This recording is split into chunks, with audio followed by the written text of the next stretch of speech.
Well, joining me for more on this is criminal defence lawyer and human rights campaigner Amma Anwar.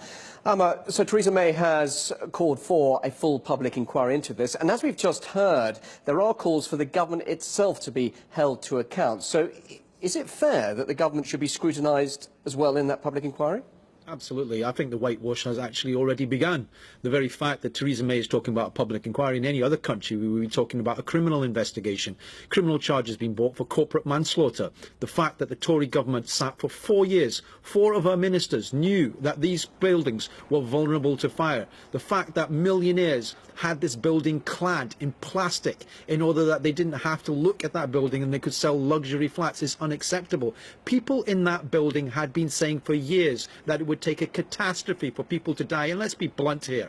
People died in Grenfell Tower because they're poor. And that is a disgrace in the 21st century in this country, in the United Kingdom. And Theresa May, when she visited Grenfell Tower today to meet with the emergency services, for her to cry crocodile tears, to praise the emergency services firefighters who risk their lives running into burning buildings, risking their, men and women risking their lives and having to hear the agonizing screams and not being able to help, when the very same Tory government actually axed 552 firefighters, shut down 10 fire stations when Boris Johnson was mayor. This is the impact of a Tory government cut. Some people have known about this for years, and the reality is that tonight there are 4,000 other high-rises throughout the United Kingdom, in England and in Wales, where people will be scared whether their buildings could also go up in flame. It's the bottom line here is money. There was 18 MPs who are in the present Conservative administration who are out of 72 MPs who voted down amendments from Jeremy Corbyn last year that would have made buildings fit for habitation. This should be a criminal investigation. So what went wrong? People when you're talking about money, people losing lives. You're talking about money, and there is a lot of criticism that not enough is being invested in social housing, but almost £10 million, or perhaps just over £10 million, was invested in that particular property. So what has gone wrong? What has gone wrong there? £300,000 is what it would have cost to have fitted sprinkler systems in that building. That would have saved lives. Where did the money, £10 million, go? Well, that's where the criminal investigation should go, because I suspect very much that it didn't go to actually protecting the lives of these peoples. It didn't meet the health and safety standards and regulations required. £300,000, £3 million on cladding on the outside of the building that helps it to go up in flames. Listen to every single firefighter in this country that has spoken about what happens as a result of that cladding. It would have cost £4,000 to have a fire extinguisher on every single floor. Fire alarms were not working. People were talking in that building of the fact that they couldn't hear the fire alarms. People died because these people were unwilling to spend money on that building to save lives. And the reality is the gentrification of these areas, where luxury developers want to come in and want to see people's standards driven down. They want to not actually implement things that will save their lives. And then we have a government that actually sees it as over-regulation. Last year they voted down an amendment to a law that would have made buildings fit for habitation, i.e. fit and safe to live in, but they voted it down because the Tories said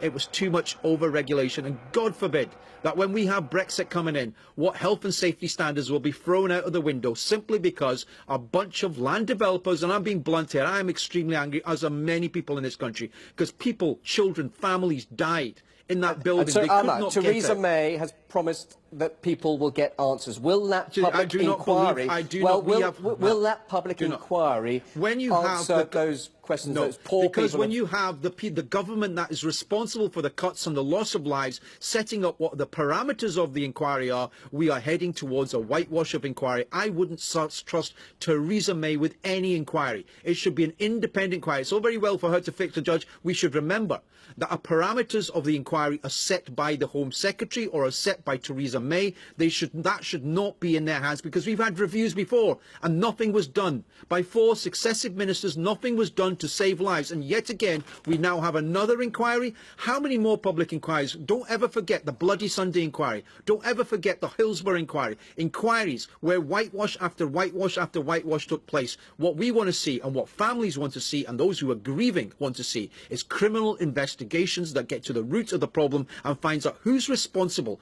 who Who profiteered from the loss of life? Who profiteered and wasn't willing to spend money on saving people's lives? It's unacceptable. It's barbaric that people tonight are sleeping in halls, that the local community has had to collect money, and, you know, people who have absolutely nothing are digging deep into their pockets to provide for these families, Muslims, non-Muslims, people who save lives that night, and firefighters who regularly are attacked by this Tory administration, and they run into these burning buildings, and yet we know that across this country the Conservative government is still preparing to shut down fire stations, still attack the firefighters. If they want to have a rethink, I want a parameters of an inquiry that addresses the criminal actions of the luxury developers, the criminal actions of the council, the failures to actually listen to what the residents themselves had spoken out about for years, and why it is those individual MPs failed to implement the reviews that demanded and said that buildings like Grenfell Tower were vulnerable to fire. The fact that they chose not to do so is criminal, absolutely criminal, and people lost their lives because of that,